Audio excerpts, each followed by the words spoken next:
Bismillah, bonjour tout le monde, bienvenue à cette capsule pédagogique où nous allons parler des séquences de clôture des jeux euh, pédagogiques utilisés lors d'une séquence de clôture. Alors je rappelle que la séquence de clôture, c'est la séquence où ça va vous permettre de faire une évaluation sommative de votre intervention, de votre séminaire, de votre atelier. Alors, je suis Ali Hassani, je suis consultant, enseignant, formateur, mais surtout facilitateur en intelligence collective. Alors, le premier jeu pédagogique, la première séquence, si vous voulez, de clôture que je présente, qui sert à faire l'évaluation sommative, ça s'appelle les mots-clés. Alors, ça consiste en quoi faire?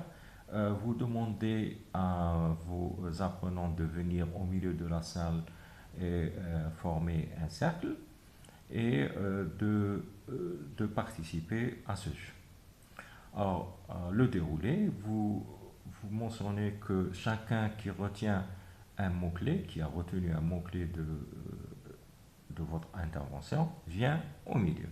Et ceux qui se reconnaissent et celles qui se reconnaissent en ce mot-clé qu'ils ont retenu, ils viennent le soutenir au milieu. Par exemple, le premier, un mot-clé, il le cite devant tout le monde.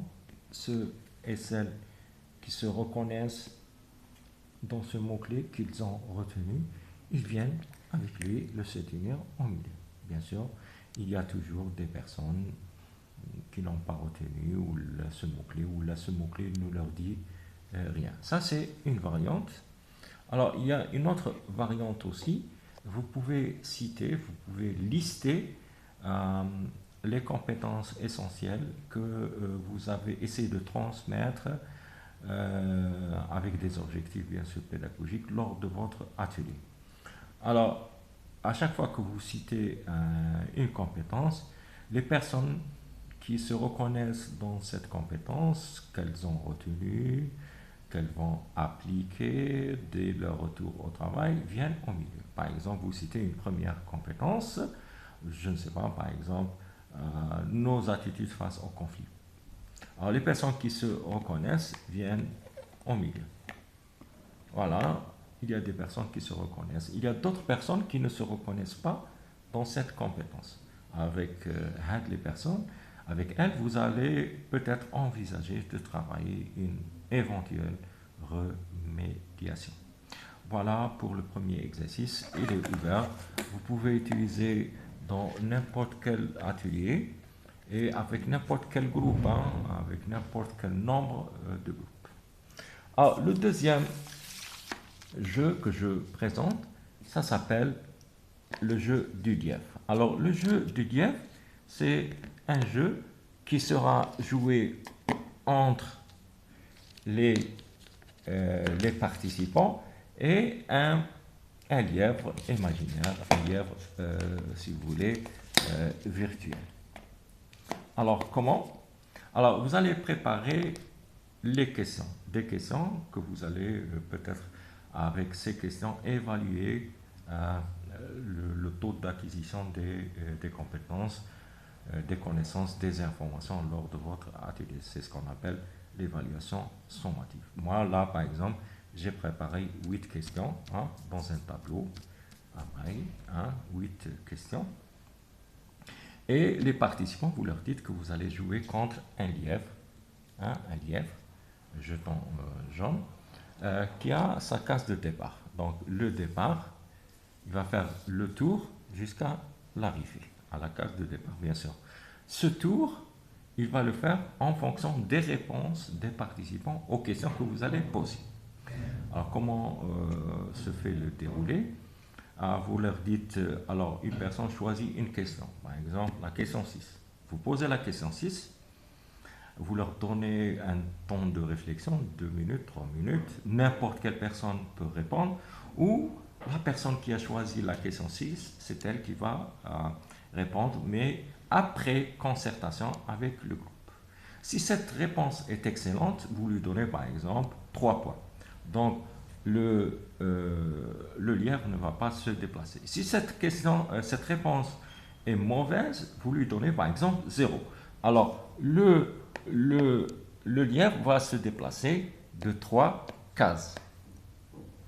0, c'est 3 cases. Maintenant, si la question, il y a dans cette réponse, elle est bonne, elle est assez bonne. Par exemple, vous leur donnez 2. Ça mérite 2 sur 3. Alors, le lièvre va se déplacer d'une seule case.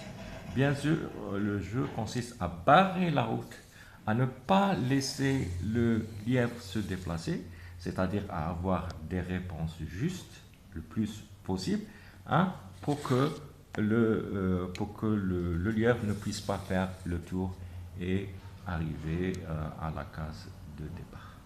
Voilà le deuxième jeu, ça s'appelle le jeu du lièvre. Le troisième jeu que je vous propose, ça s'appelle une partie de pêche. Alors, la partie de pêche, ça a été notre atelier. Voilà, vous leur expliquez comme ça. Ça veut dire que les apprenants vont jouer le rôle d'un pêcheur. Alors, vous leur préparez des poissons dans une mer, au bord de la mer, dans une rivière, par exemple.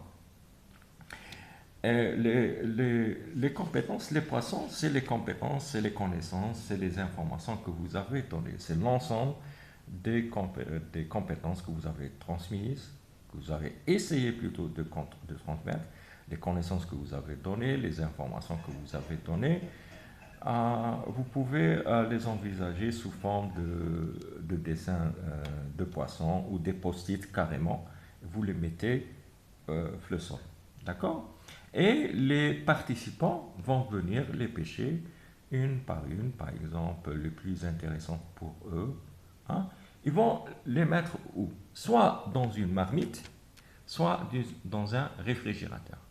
S'ils mettent les compétences, une, deux, je ne sais pas combien, dans un réfrigérateur, ça veut dire que cette compétence, ils ne vont pas l'appliquer maintenant. Ils vont la laisser plus tard, quel que soit le motif. Peut-être qu'il n'a pas retenu l'essentiel. Peut-être que c'est très difficile de l'appliquer dans les conditions actuelles. Peut-être que les conditions de travail ne le permettent pas maintenant. Peut-être qu'il a besoin d'une mise à jour, d'une mise à niveau au niveau de ses connaissances. Voilà, grosso modo, les arguments que les apprenants peuvent présenter.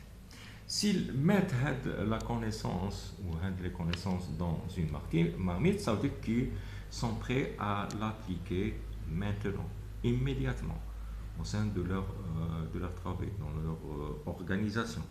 Ça veut dire que les conditions sont favorables, ils ont les conditions, ils ont les moyens de les mettre en application. Alors vous avez remarqué que lors de la pêche, il y a certaines compétences qui n'ont pas été pêchées.